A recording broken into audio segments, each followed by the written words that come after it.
প্রধানমন্ত্রী তারেক রহমানের ভারত সফরের উপযুক্ত পরিবেশ তৈরির জন্য দিল্লিকে অনুরোধ জানিয়েছে ঢাকা। তবে শেখ হাসিনা সহ পলাতক আসামিদের প্রত্যর্পণ এবং হাদি হত্যায় অভিযুক্তদের হস্তান্তরের অনুরোধের জবাবের অপেক্ষায় রয়েছে বাংলাদেশ। দুপুরে পররাষ্ট্র মন্ত্রণালয়ের সংবাদ সম্মেলনে মুখপাত্র AKM শহীদুল করিম কথা বলেন। তিনি জানান, তারেক রহমানের সম্ভাব্য ভারত সফর নিয়ে কয়েক সপ্তাহ ধরে দুই দেশের মধ্যে যোগাযোগ চলছে। তবে 5 আগস্ট দিল্লিতে শেখ হাসিনার প্রকাশ্য সংবাদ সম্মেলন সফরের পরিবেশ নষ্ট হয়েছে বলে জানিয়েছে ঢাকার মুখপাত্র।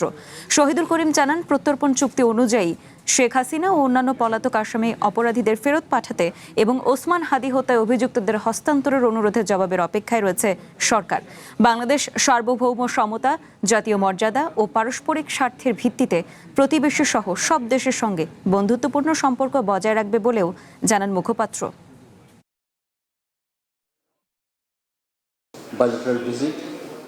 বাংলাদেশ ভারতে থাকা সাবেক প্রধানমন্ত্রী শেখ হাসিনা এবং হাদি হত্যায় জড়িতদের প্রত্যর্পণের অনুকূল পরিবেশ তৈরির অপেক্ষায় রয়েছে। প্রধানমন্ত্রী তারেক রহমানের ভারত সফরের আগে এই